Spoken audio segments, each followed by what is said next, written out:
I believe words have power. When you say a word to someone, you don't know what that word triggers. The leader who's often being accused of having privilege might hear that and shut down. A lot of people immediately go, something's in front of me, new role's in front of me, a task is in front of me. Yeah. I'm not ready. That voice goes in and starts looking at all the skills and all the experiences and goes, I'm not ready. And what if we actually centered ourselves and say, well, if it's in front of me, I actually have everything I need. It's our responsibility and what a joy and a privilege to bring who we are into the world. There's only one of you. Yes. That's not being tried. There's only one of you. So what's the most sophisticated, unbridled, passionate, and sensitive version of you that we can possibly get? Welcome to Leadership Rewired. Allison Allen and Dean Martin invite you to join them for an honest conversation that brings a personal perspective to the issues of leadership. We made it. We are 27 episodes in, and we are proud of ourselves. I think there was some stat that actually said 95% of all podcasters actually don't make it past 2 episodes, and we've made 27. So we're super proud of ourselves. We're trying something a little bit different because this is our season finale podcast, and rather than having a very scripted flow and a very scripted topic, Dean and I actually thought that we would ask each other questions, almost in a sort of ask me anything style. Right. Before doing that, I just really want to reflect on what we've been able to accomplish. We've mentioned the 27 episodes. We have about 150 shorts out there. We are on multiple platforms. We have a decent sized following. As a matter of fact, it's interesting. Roughly about 40 to 50% of you actually repeat the same show. So you're watching the same podcast over. And for every watch, we're absolutely super excited and appreciative. So when you think about the number of views of our videos, we've had roughly about 26,000 views of our episodes. And we're, again, super excited and proud. Some common themes around questions are really around curiosity of who Dean and I are. We have gotten quite a few questions around our credentials, and I always point people to LinkedIn. That gives you a good sense of who we are in the industries and the kind of work that we've done. A common question doesn't have to happen often is I will get questions about my skincare routine. And let me be clear, it's only been about 2 or 3 times. And I always think to myself, the first time I was asked, I thought, oh, that's a nice compliment. And the third or fourth time I was like, maybe I need to be doing something. So for those of you that are noticing something about my skin, feel free. I love feedback, whether it's physical or feedback on how I'm doing. I'm open to it. So, that's on your other podcast, which is called Makeup Rewired or something. No, not at all. So why don't we, let's just dive into asking ourselves or asking questions. Sure. Do you want to go first? Because I haven't seen Dean's questions and Dean hasn't seen mine. Yeah. Before we did this, before we started this recording, we were having a little coffee. And Allison said to me, shall we go through the questions? What are we going to ask one another? I was like, I can give you one now, and then in the moment, I'm just going to hit you with them. Sort of like on Christmas Day, you can open one present beforehand. On Christmas Eve, if you're super excited. I don't think we even got to that. We ended up talking about other stuff. So this is all brand new, on Christmas Day. Yeah. I think one of the things that the first thing I want to ask you is, in our time together in this podcast, what part of you do you think was able to show up that doesn't normally get a space or a voice in day-to-day? Oh my God, that's such a good question. Thank you. How are you going to start off with a very okay? Mine are like, which one did you like? You're like that. You know what? I love this question because I feel like I have really, through this podcast, lived into the fullness of Allison. Mm-hmm. I think, and I've given so many examples over the number of episodes that we've done of how when you're bringing your whole self, full self, however we want to phrase it, to work. Often it's, it could be great for some people and for some people it's not, right? And, toward the latter part of my career, I was feeling a lot of squashing of the power of Allison or the fullness of Allison, everything, Allison's style. And I feel this podcast has actually woken that up in me. Yeah. Like, I feel like my voice has come back I was looking at some earlier episodes and some of our later episodes, and I feel like my voice is coming back, my confidence coming back. And I think the other thing, and I'm going too long, is I'm not processing how people are going to react to what I say before I say it. Right.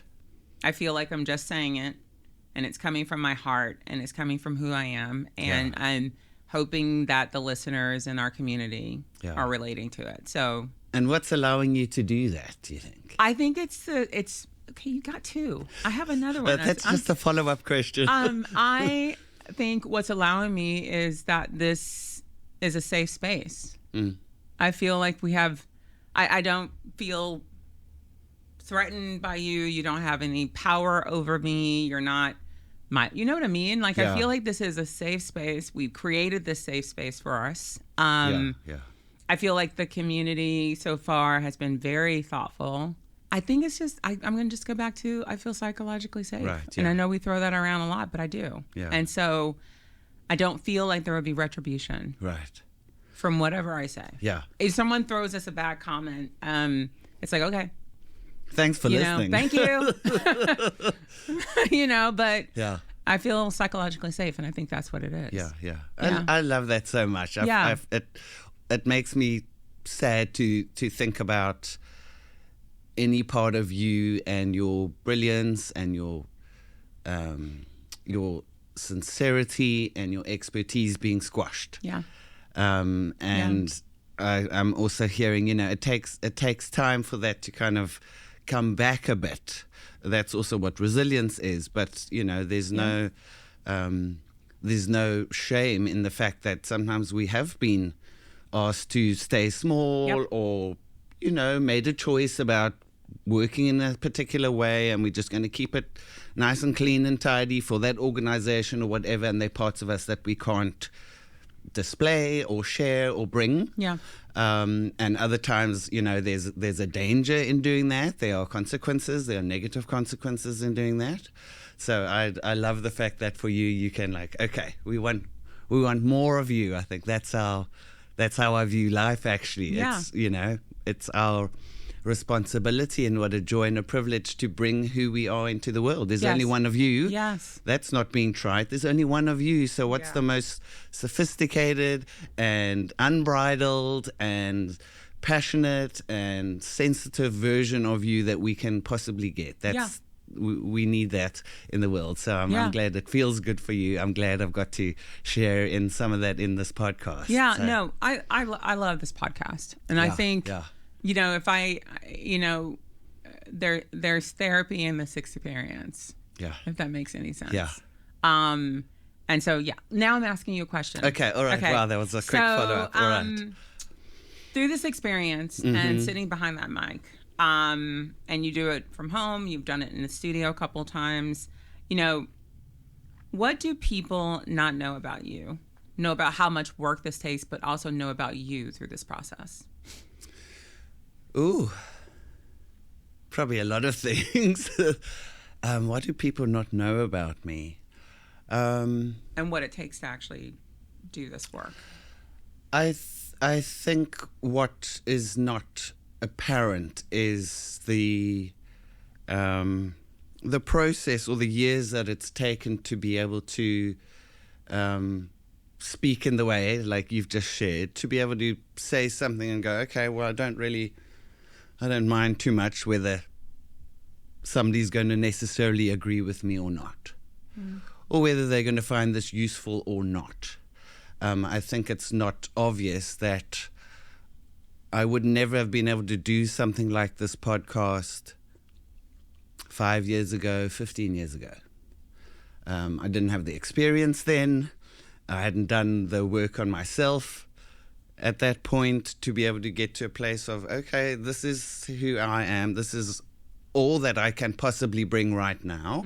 Let me not worry too much about what my deficits are or what information I don't have, but rather focus on what I do have. So I think that's in preparing for these podcasts and being in it, that's the space I want to stay in, which is, what can I do? What do I know? What do I care about?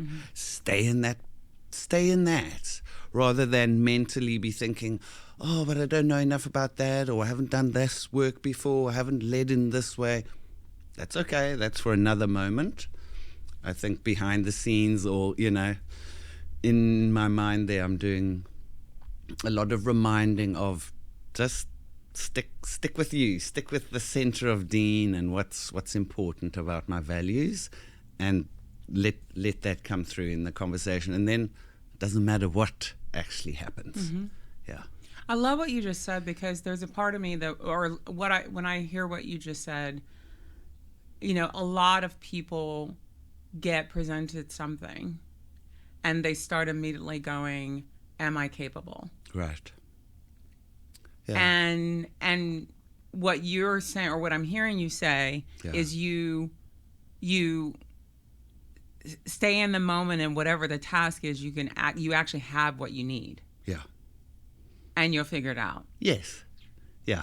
You have what you need, and you'll figure it out. Yeah. That's what I'm hearing what you say. Yeah. And what you're saying. For sure. Yeah. Thank you. And I think that's a beautiful thing for people to take away from this, because I think a lot of people immediately go, something's in front of me, a new role's in front of me, a task is in front of me. Yeah. I'm not ready. Yeah. That voice goes in and starts looking at all the skills and all the experiences and goes, I'm not ready. And what if we actually centered ourselves and say, well, if it's in front of me, I actually have everything I need. Yes, yeah. And to even think differently about, what does it mean to be ready?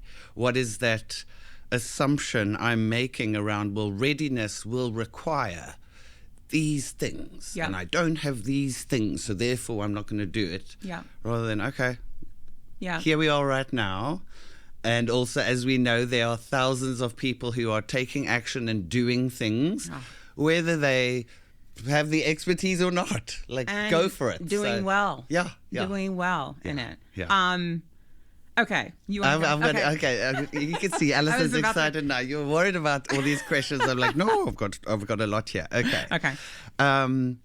Here's one. Is there a story or a theme or a topic, perhaps, that didn't make it into season 1? For whatever reason. I'm going to say no to that. Okay. I feel like I was telling you earlier, I feel like we kind of started off talking about things that we know a lot about. Yeah. And we know a lot about leadership. I think that's one of the big learnings for me, too. Right, it feels like, God, these things in the world, these experiences that people are having, they may have different names and color to them, but at the core of them, they're kind of the same, right? So when you think about, do we have enough knowledge and experience? Yes, we do. Yeah. We have enough knowledge and experience. But I think for me, we started off with this very prescriptive, let's talk about these things because this is how we develop leaders, to move into, crap, Amazon's asking people to go back to the work, office, DEI is being dismantled, leaders are being asked, and they always have been, to do more with less. Let's talk about these things, so we can almost be a little bit more, okay, this thing is happening in the moment, it's present for leaders to talk about it. Yeah. So I don't think that there's anything that we didn't talk about, and I don't even think there's anything that I would have said we could go more on. Right. So no, Yeah. I think we talked about really good things this year. Yeah. I do. Indeed, we did. Yeah. Yeah. What was the toughest leadership rewiring moment for you personally this year? Oh, the toughest one. Do you want to know? Even if it's like working with Allison. No. Whatever. That's been my most joyful. I think what has been the toughest was, I remember we had a recording, and what even was the topic? I'm not sure. And I used the word privilege. Oh. Yes. And we actually then we had an issue with that recording, didn't we? It was a technical issue. There was a technical issue. It was the universe. God intervened. Baby Jesus intervened, and I was like, nope. But what happened in that conversation was I was using the word, talking about like how as a leader, I think this was the context. I was saying, as a leader, if we really want to connect with our people and appreciate that we may have blind spots, so therefore we need to be asking and getting different voices and pushing in even when you think, no, my team's fine. Already assume, oh, there are a lot of things they still are not telling me or things I can't see or hear because I have a blind spot to that. And in some way, having any kind of a blind spot is a privilege. Right. It's like if, for me, for example, I am able-bodied. I don't ever have to think about access into a building because I'm not a wheelchair user. In a way, that's a privilege. I don't have to go, will this door be able to open in the right direction? Will I be able to get my chair underneath the table? Is it high enough? That's a concrete example of I don't have to think about that. It's easy for me. I don't have to think about it. It'll take it into consideration. So I was saying, as a leader, where do we have a privilege? And you, Allison, tell us, how did that land for you? What did you hear?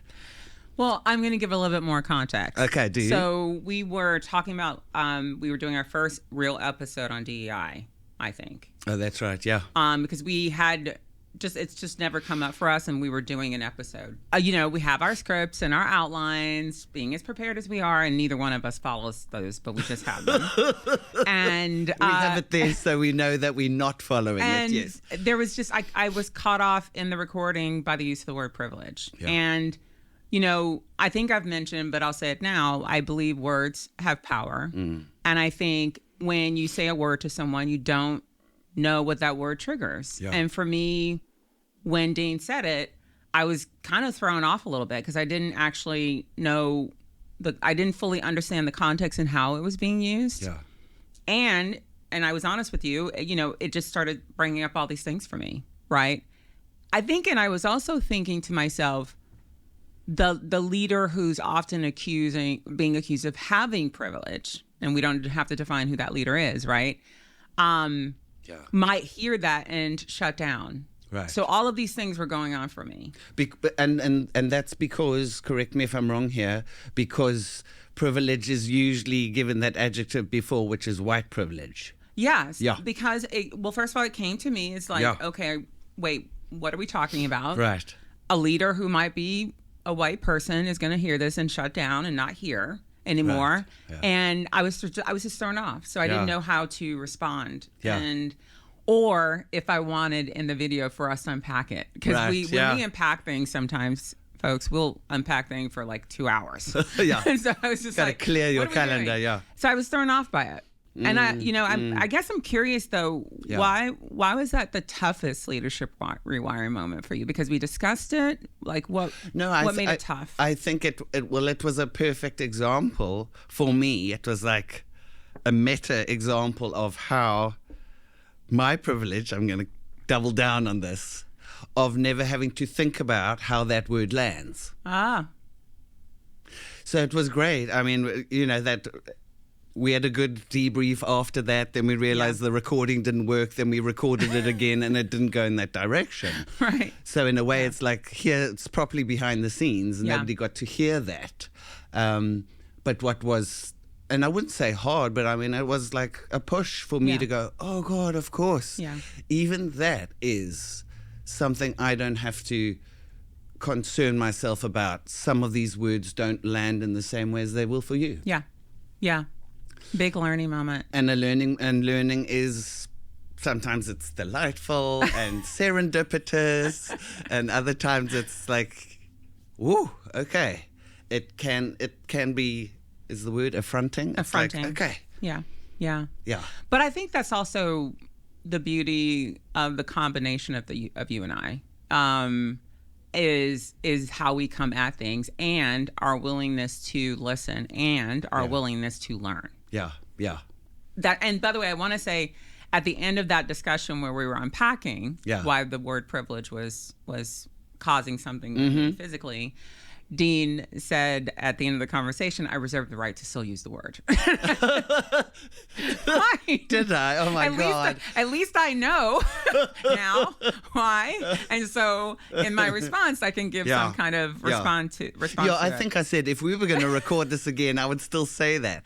But I think what I would do differently is to almost set the scene. Yes.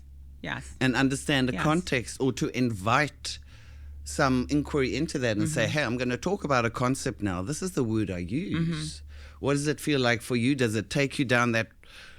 Does it help you understand what I'm articulating if I say, as leaders, we sometimes are privileged in not having to think about things? Or does that hijack you? Like, I would still set it up differently. I don't want to avoid it. I'm not like now avoiding that use of that word. Not at all. But I need to now understand how might that land, or what am I missing by just going, no, this is just how I speak. I'm not going to change my language. No, I definitely need to, yeah. I've got a question for you there. I was going to say, I think we have time enough for give each other one more set of questions. Okay, and then we thank close you. it out. Thank you. In which episode or what sort of theme in our podcast have you felt most alive? Oh, my God. I was just reflecting on the ones where I was like, oh, my God, can we just get through this? No, Allison, everyone has been a joyful experience. In the spirit of always being a truth talker, no. I think it's interesting. I have so many ones where I felt like, oh, my God, this topic is so great. The one that popped to my head when you asked the question was the self-awareness one. I don't know why something about that was just feeling so empowering to me, but also in some respects giving hopefully an opportunity for people to just be more reflective. So I just really appreciated it. Right. The other one, I have three. The other one where I was just like, oh my God, was the one with Giselle. Right. Giselle Mota. Yeah. Sorry, Giselle. I loved that episode. And you remember how I was fighting you on. I was like, okay, Dean, this isn't making sense to me. DEI and tech, like, make it make sense. It's not leadership. And I was like, I really started that. I was like, no, we're going to have this conversation. It'll work. Wait till you meet Giselle. Literally went into that episode begrudgingly, like in the corner in my apartment in New York, going, yeah. But it was like, oh my God, from the beginning, it was amazing. And then I really appreciated this recent conversation you and I had around DEI and leadership today.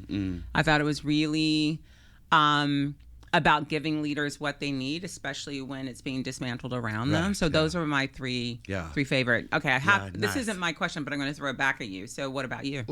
Oh my goodness, when have I felt most alive? I don't know if it's necessarily a topic, but I think when we can, sort of coming back to how you even, my first question to you about not feeling suppressed or having been squished down, I felt most alive when I actually catch myself being able to say things that I know when I was in corporate I would never have been able to articulate it. And not that it's necessarily, you know, I said a provocative thing or something that's like sort of like, you know, going to upset people, but rather just feeling like, oh, I feel quite liberated. I think it's moments, there have been moments throughout, I can't think of specific ones, where I just go, oh, I'm liberated to say something, or to keep talking about something, or to change the topic, or to respond to you. That has just been, that feels life-giving. That feels like goodness for me to be able to go, oh, this is Dean here, not crap, I've got to stick to my 3 objectives and I need to reinforce the company value as I close, or else my manager's going to give me some feedback. Like, no, this is just me and you. Like, let's go for it. Yeah. That's been lovely. Wouldn't it be great if work and organizations just felt like that all the time? Yes. Okay, here's my last question, and then we'll close out. You snuck in an extra one. Yeah, well, okay. I did. I all just right. said, you know, this isn't my question. I'm just going to throw that back at you. But just for fun, if Leadership Rewired was a movie, what would be the opening scene? Oh, if it was a movie. What would be the opening scene? What would be the opening scene? Wow, this is a real curveball. Okay. The opening scene, I think, would be two people in, almost like a split screen of two people sort of living in very different apartments or different worlds or whatever, sort of really showing a huge difference between, two main characters, not you and me, but just like two main characters, one in affluence, another in poverty, or one in this part of the world, or one in that part of the world. And then something happens that's a catalyst, some world crisis, or the bell rings, or something happens. And then we track these two, how their lives then end up meeting. And, the opening scene is maybe within a minute, suddenly these two are sort of stood looking at each other, needing to be with each other in order to solve a crisis. So that's all I got. I love it. Thank you. We need to write a script. Okay, all right, okay. I think that's really good. So let's talk a little bit about what's up for next season. Yes, the plan is to move into another season. Dean and I feel like a lot of this podcast is our life's work and really stuff that we just feel our way to contribute to the universe and to the world and to leaders, because really this job as leader now going forward is just going to be, one of those jobs that you absolutely love. So that's why you keep doing it, or you're going to see leaders move back to individual contributor positions because they just can't take it. The work and the pressure and the challenge of the leadership role is only going to get more. It's not going to get less with everything that's happening in the world today. And so I often say, as leaders, it's our job to get the best out of people. It's our job to understand what the organization needs and then translate that to our people so things can get done. And it's going to also be really super important to retain your best people. And all of that requires leadership. So we are going to be talking a lot about AI and the impact on leadership. We're going to talk a lot about inclusive team building. You will notice that we will shift a lot of the language to inclusiveness, not because of all the changes in DEI, because we very strongly believe in DEI and its practices, because organizations are dismantling it. So talking to people about DEI doesn't necessarily help them. But building inclusive teams, being an inclusive leader, is something that you can do without programmatic solutions or people who are playing in an advisory capacity. We are going to be talking about legacy-driven leadership, because I think it's really important. And I'm always super grateful when I talk to someone who's worked for me in the past, or when I see someone who has worked for me and I can see how my contributions to them as a leader helped them or supported them in what they're doing. We're going to talk a lot about change and adaptive leadership. If you are going to develop a skill set, and I know I always pick on those leaders who don't necessarily have great emotional intelligence, it's not like we're not going to talk about that, but what you're going to probably hear us talking a lot about is doubling down on change leadership and change management, because that is a lot of what you will be grappling with. And adaptive leadership in the sense of you having to raise your head and keep your eyes on all the things that are going down. Often as leaders, we want to sort of hunker down in the work because we love it so much, and we need to be sort of like focused on what's happening. Is there anything that you would add to that list that I just gave? I think you were supportive of those. Yeah, no, absolutely. And I think, as we've started this podcast with one of the purposes being building a community of leaders who are purpose-driven and who can do all of these things, drive change, be resilient. So looking at what are the ways in which you as a leader can respond to all of this whilst not feeling alone as a leader. What support can you get? How do you build with others? Who are the other leaders within the organization with whom you can make these connections, so it's not just the heroic leader, you on your own responding to AI or being able to be adaptive or adaptable rather, but also build with others and bring others along with you so you don't feel alone. And we have been doing this podcast as a podcast, but we are planning on doing sort of podcast live events because we do think that's a great way for you guys to ask us to like really direct questions. between the two of us, Dean and I are speaking in different places, which you can find the information out on our websites or on our LinkedIn profiles. And as we've mentioned, is both of us are actually coaches and do this as part of our work. Right. And so feel free to connect with us on LinkedIn, DM us if you have specific questions. You know, both of us are willing to connect with leaders, even initially, just to have sort of an like a off the record, non-charged conversation with leaders. Because again, this is about helping the leader where the leader is and giving them the resources that they need. And also, I just want to jump in there. Yeah.